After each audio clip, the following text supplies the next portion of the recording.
Tomorrow night's White House Correspondents Dinner is already attracting some of the biggest names in politics, media, and entertainment. And no one will have more eyes on them, though, or cameras, than President Trump himself, who is actually going to be making his very first appearance ever as president. And yes, as for tomorrow night, I hope that we will see all of you there. I know the president is very much looking forward to it. I think it's quite fitting that in our nation's 250th year, the most transparent and accessible president will be attending the White House Correspondents Dinner for the first time. And his speech will be very entertaining. That is what I will tell you.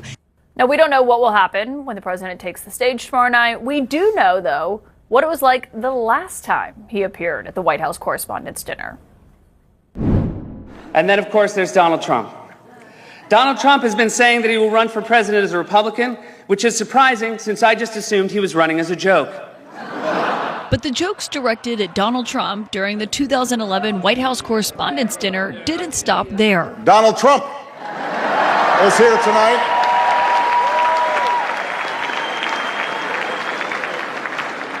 Now, I know that he's taken some flack lately. But no one is happier, no one is prouder to put this birth certificate matter to rest than the Donald. And that's because he can finally get back to focusing on the issues that matter.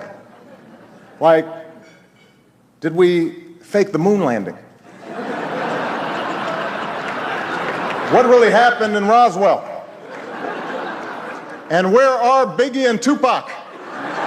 Say what you will about Mr. Trump, he certainly would bring some change to the White House. Let's see what we've got up there. Now, he hasn't gone quite that far, but the president, who spent decades as a developer before taking office, has certainly been putting his own touch on the White House this time around, inside and out. There's construction here at the White House as the president's ballroom is being built right now, which has prompted multiple lawsuits. And also, the colonnade leading to the West Wing and the Oval Office itself have been transformed, basically in the president's style, which means gold and more gold. Now, after that speech that President Obama gave, President Trump responded to the scathing jabs from the president at the time and downplayed it. I've been there before, so I knew what I was getting into, sort of the lion's den. I looked at my wife, I said, is this a good thing?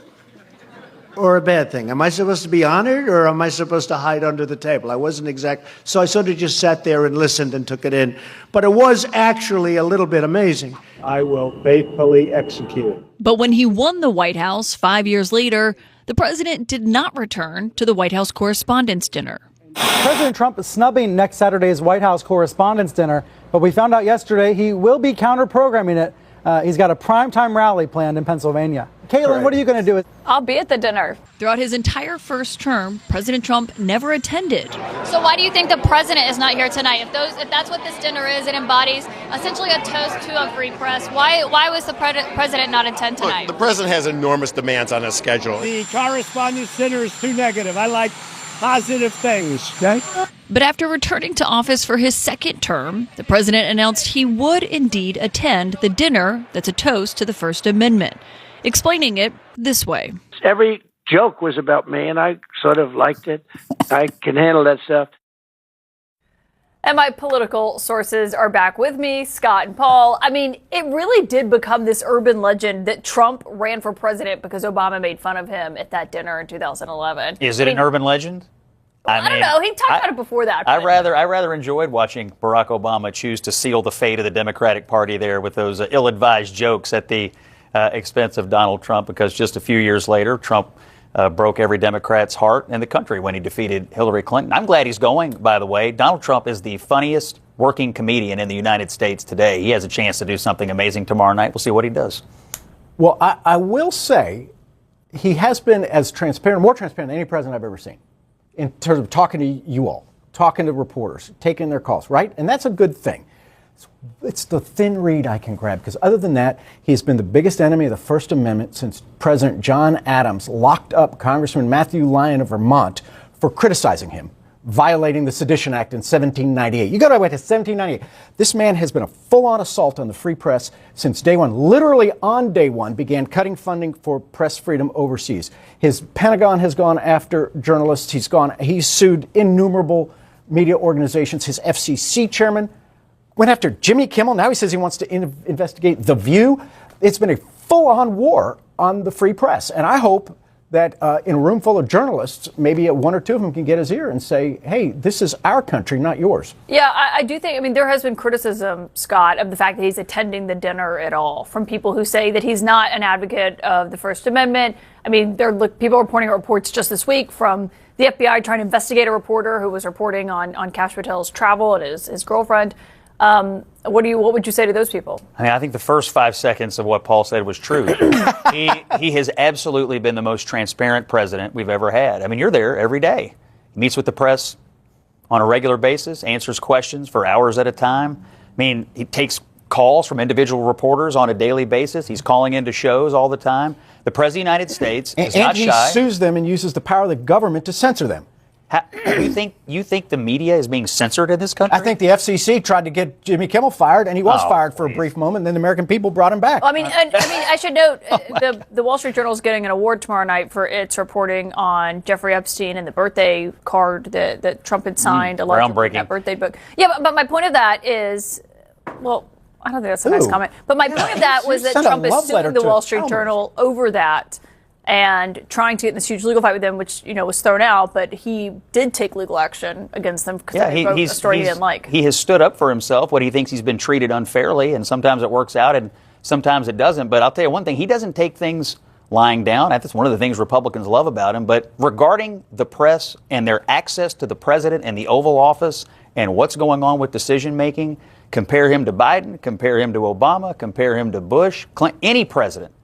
It's not even close. The amount of questions he takes and answers, the transparency is off the charts and is undeniable. I don't deny that. But it's not his job to stand up for himself. It's his job to stand up for the Constitution. He swore an oath before God that he would preserve, protect, and defend the Constitution. He attacks that First Amendment every day. One thing you mentioned in terms of Democrats, there are some 2028 hopefuls who are in town. California Governor Gavin Newsom is apparently here. He was spotted tonight on the party circuit.